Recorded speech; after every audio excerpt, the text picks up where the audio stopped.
Hello and welcome to News Hour on Unity TV. The headlines. PDP APC clash as Biden hails Buhari. Nigerian Army promotes 122 brigadier generals and colonels. Ganduje ready to sign Abdul Jabbar's death warrant, says Kano government. On the foreign scene, thousands of unedited government JFK assassination files released. And in sports, Santos quits as Portugal coach with Mourinho tipped as possible successor. Those were the headlines, and for details and more of the stories, I am Rukayat Sani Ibrahim. The Army Council on Thursday approved the promotion of 122 senior officers from the ranks of brigadier generals to major generals and colonels to brigadier generals, respectively. The number comprising of 52 brigadier generals and 70 colonels. Director Army Public Relations Brigadier General Onyema Onwachukwu, who disclosed this in a statement on Friday, said their promotion was in recognition of their meritorious service to the nation. Among those promoted to the rank of Major General are Brigadier Generals A.A. Ayanuga of the Department of Army Transformation and Innovation, E.H. Akpan of Theater Command Operation Hatunkai, N.M. Jega of the Defense Headquarters, J.O. Ugoke of the Department of Army Logistics,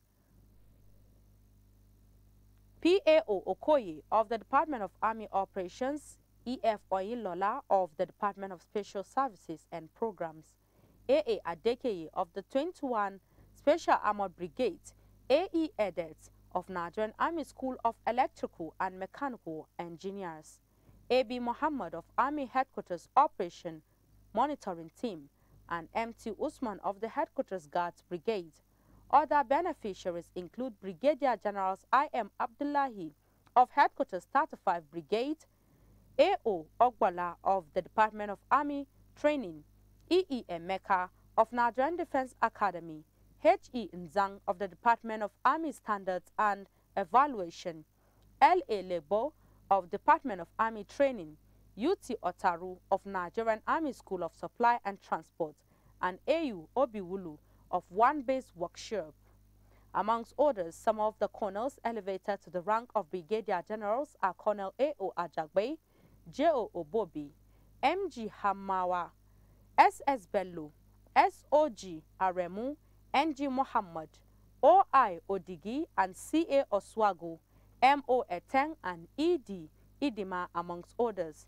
The Chief of Army Staff, Lieutenant General Farouk Yahya, congratulated the beneficiaries and charged them to remain focused, selfless, and loyal in their service to the nation to justify the confidence and trust reposed in them. Police operatives in Enugu State have arrested 4 suspected high-profile criminals within a week's time as the former upped their game to bring those instigating criminality and violence to book.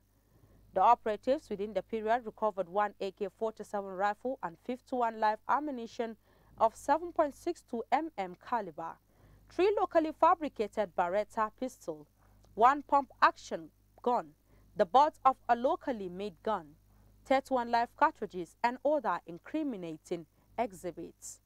The Police Public Relations Officer, PPRO, DSP Daniel Ndukwe, said in a statement in Enugu that the suspects believed to be among criminals instilling fear in the residents were arrested between December 1 and December 6. Ndukwe said that the feat was achieved by the current operational and crime-fighting measures put in place by the state's Commissioner of Police, Mr. Ahmad Amani. He said that the Commissioner had tasked the police operatives to sustain the tempo in ridding the state of unrepentant criminals while calling on the residents to continue to assist the police with credible information. The PPRO said that acting on credible information, police operatives serving in the anti-cultism squad arrested Ifeanyi Ngene, 36, at Auke in the Akunawa axis of Enugu on December 6 at about 9:30 a.m. The police spokesman said that they recovered from Ngene unlawful possession were 1 AK-47 rifle with 51 live ammunition of 7.62 caliber, 1 pump-action gun with 25 live cartridges, and 2 AK-47 rifle magazines.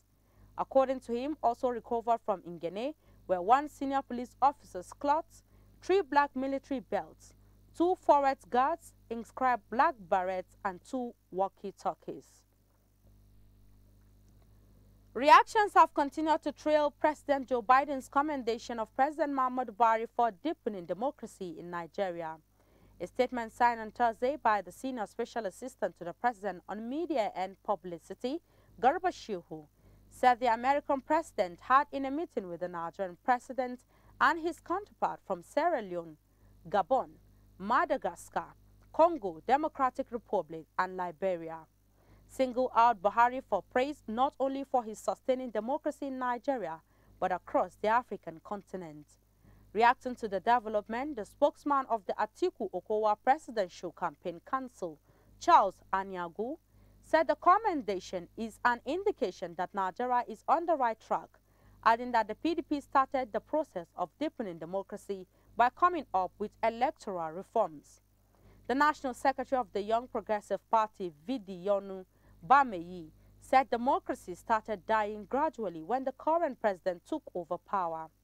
Also speaking, National Chairman of the All Progressive Grand Alliance, Victor Oye, said the American president is at liberty to express himself as he deems fit. Reacting, however, the spokesperson of the All Progressives Congress, Presidential Campaign Council, Festus Keyamo, said the opposition is always attempting to seek attention even when it wasn't necessary. The Economic and Financial Crimes Commission, EFCC, said on Thursday it had remitted at least 136 billion naira to the federal government account set up to collect and manage proceeds of crime since May 2022.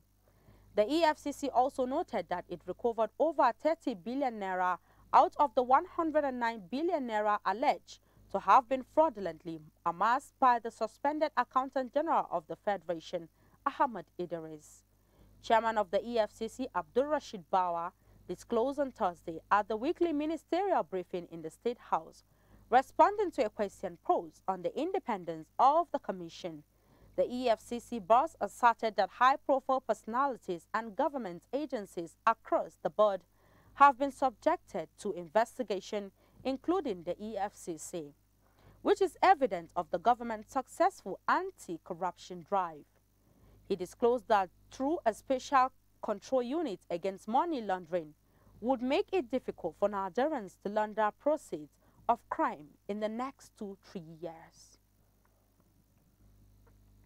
Commissioner for Justice and Attorney General of the Kano State, Lawal Musa, has said that the state governor, Abdullahi Umar Ganduje, is ready to sign the death warrant of the convicted Islamic cleric Sheikh Abdul Jabbar Nasiru Kabara.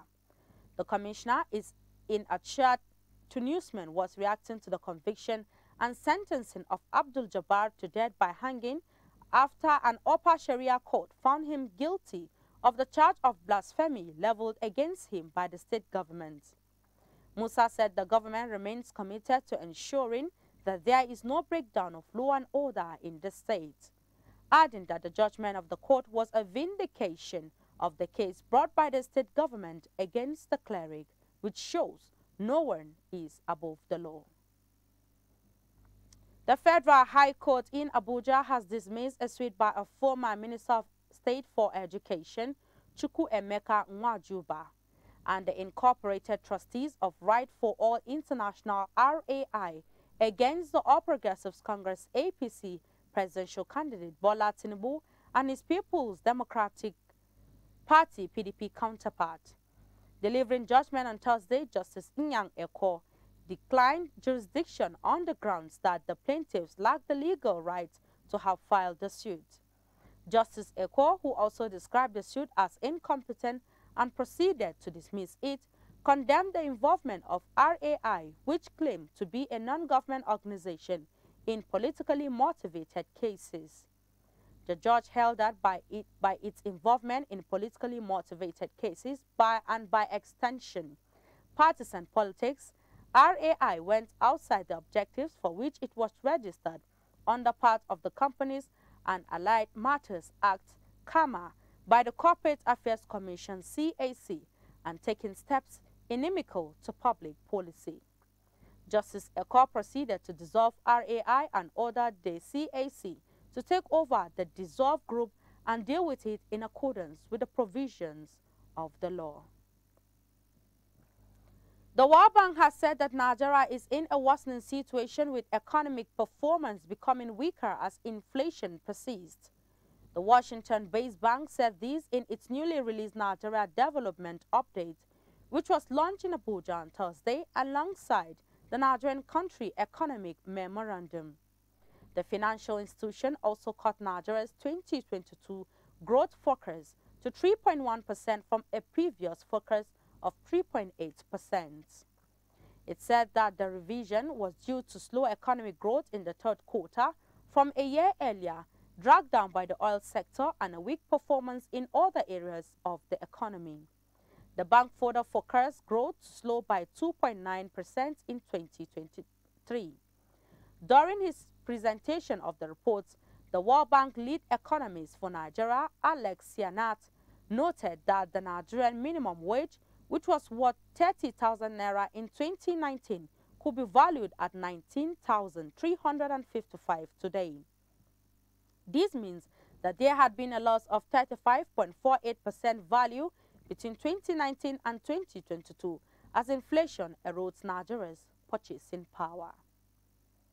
There are 3,167 inmates on death row, spokesman of the Nigerian Correctional Service, Assistant Controller of Corrections, Mr. Umar Abubakar, said in Abuja on Thursday.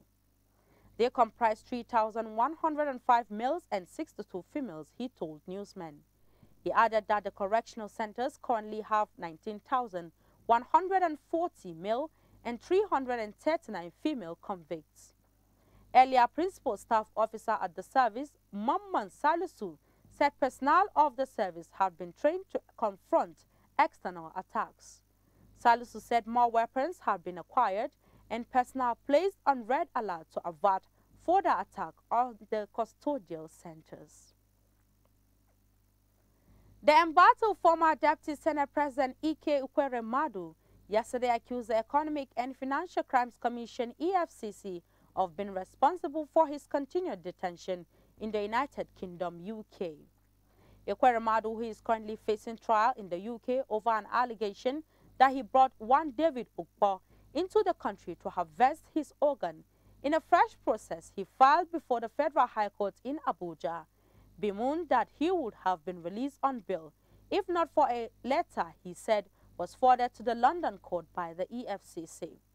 It will be recalled that though the London Metropolitan Police arrested both Ukweremadu and his wife Beatrice, however, the UK court, in a ruling it delivered on July 26, released his wife on bail, pending the determination of the case against them.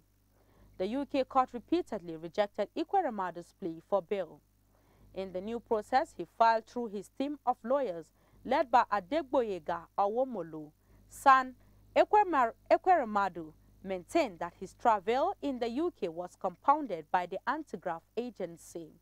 He further accused the EFCC of surreptitiously moving to seize his properties after it ensured his continued detention with his letter. The detained lawmaker, in his application, begged the court to vacate the interim order it made on November 4, which gave EFCC the nod to confiscate 40 of his properties. And on the international scene, the White House has ordered the release of thousands of documents on the murder of U.S. President John F. Kennedy in full for the first time. With the publication of some 13,173 files online, the White House said more than 97% of records in the collection were now publicly available. Kennedy was shot during a visit to Dallas, Texas on 22 November 1963. A 1992 law required the government to release all documents on the assassination by October 2017. On Thursday, President Joe Biden issued an executive order authorizing the latest disclosure. But he said some files will be kept under wraps until June 2023 to protect against possible identifiable harm. The U.S. National Archives said that 515 documents will remain withheld in full, and another 2,545 documents will be partly withheld.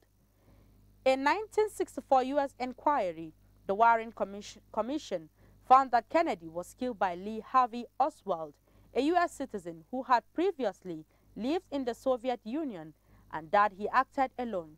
He was killed in the basement of the Dallas Police Headquarters 2 days after his arrest. And in sports, Fernando Santos quit as coach of the Portugal on Thursday following the team's shock World Cup quarter-final loss to Morocco, with colorful and controversial Jose Mourinho named as a leading candidate to take over.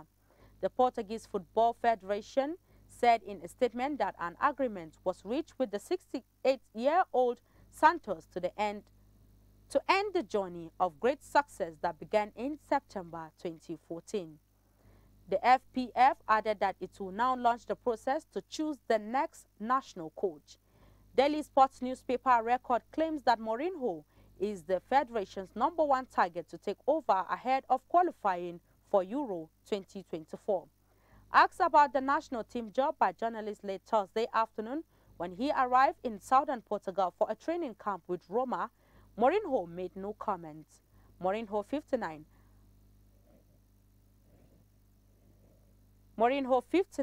has yet to coach at international level but has an impressive record at some of Europe's heavyweight clubs. With this story, we come to the end of our bulletin for today. I am Rukayet Sani Ibrahim. Thank you for watching and enjoy the rest of our programs.